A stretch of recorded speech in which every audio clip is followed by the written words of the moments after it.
Om Swastiastu.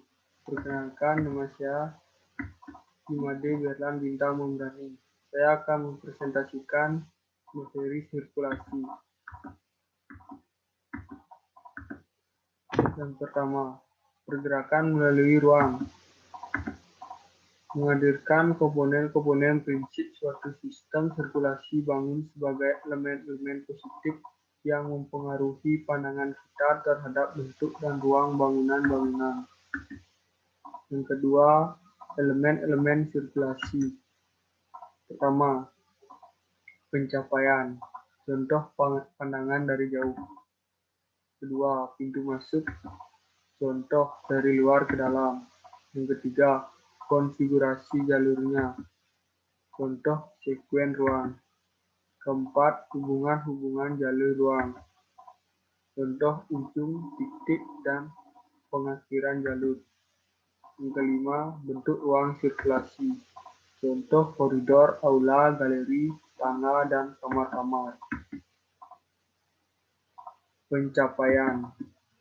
Waktu tempuh pencapaian ke sebuah bangunan dan pintu masuknya biasanya bervariasi, melalui dari beberapa langkah melalui suatu ruang sempit hingga ke sebuah rute yang panjang dan memutar. Ia bias tegak lurus ataupun miring terhadap fasad utama pada suatu bangunan. Frontal.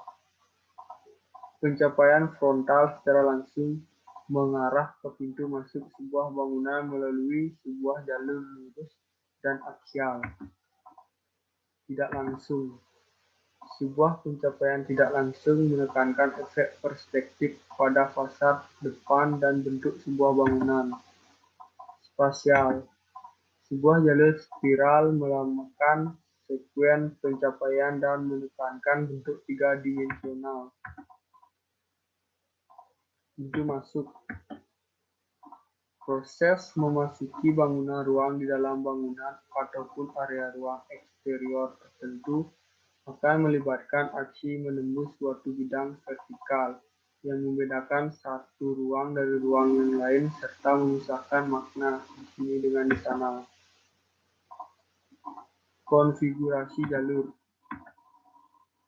Seluruh jalur pergerakan entah itu oleh manusia, mobil, atau jasa secara alamiah adalah linier, dan seluruh jalur tersebut memiliki sebuah titik awal yang darinya kita dibawa melalui suatu tahapan ruang-ruang hingga menuju tujuan kita. Hubungan jalur ruang. Pertama, melewati ruang. Integrasi setiap ruang dipertahankan. Konfigurasi jalur fleksibel ruang-ruang yang menjadi.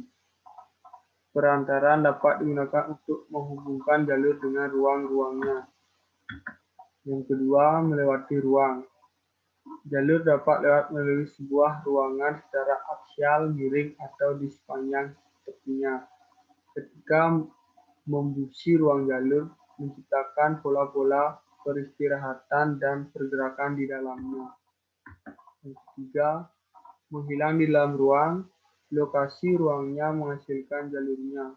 Hubungan jalur ruang ini digunakan untuk mencapai dan memasuki ruang-ruang penting, baik secara fungsional maupun simbolis.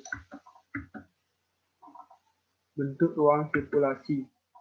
Ruang-ruangan untuk pergerakan membentuk sebuah bagian integral dari organisasi bangunan maupun dan memiliki jumlah yang signifikan di dalam volume sebuah bangunan. Jika hanya dianggap sebagai alat penghubungan fungsional semata, maka jalur sirkulasi dapat jadi ruang sirkulasi. Sebaiknya mengakomodir pergerakan manusia ketika mereka tengah berjalan-jalan santai, berhenti sejenak, beristirahat, atau menikmati pemandangan di sepanjang jalur. Sekian dari presentasi saya. Saya ucapkan Om Santi Om.